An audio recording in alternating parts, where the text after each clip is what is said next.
ചില ഉമ്മമാര് കരഞ്ഞിട്ട് മക്കളോട് പറയുമടാ, നീ കല്യാണം കഴിഞ്ഞത് കൊണ്ട് നിന്റെ പെണ്ണിനെ നോക്കണ്ട എന്നല്ല, എന്നാലും എന്നെ കൂടെ ഒന്ന് സ്നേഹിച്ചൂടെ? പൊന്നുമോനെ, നിന്നെ നൊന്ത് പെറ്റയുമ്മ ഞാനടാ, പിന്നെ വന്നൊരു പെണ്ണു കാരണം എന്നെ കൈവെടിയാതടാ.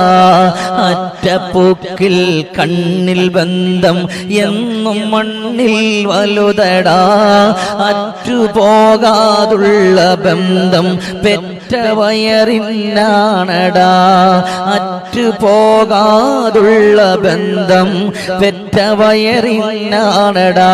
പൊന്നുമോനെ, നീ എത്ര നിന്റെ ഉമ്മയല്ല എന്ന് പറഞ്ഞാലും പൊന്നാര മോനെ, ഞാനും നീയുമായിട്ടൊരു ബന്ധമുണ്ട്. അത് പൊക്കൽ കൊടി ബന്ധമാണ്. നീ എന്റെ ഉദരത്തിൽ കിടക്കുമ്പോ അല്ലാഹു ആ പൊക്കൽ കൊടിയിലൂടെയാണ് നിനക്ക് ഭക്ഷണം നൽകിയിട്ടുള്ളത്. അതുകൊണ്ട് നീ ഇനി നിന്റെ ഉമ്മ അല്ല എന്ന് പറഞ്ഞാലും ഞാൻ നിന്റെ ഉമ്മ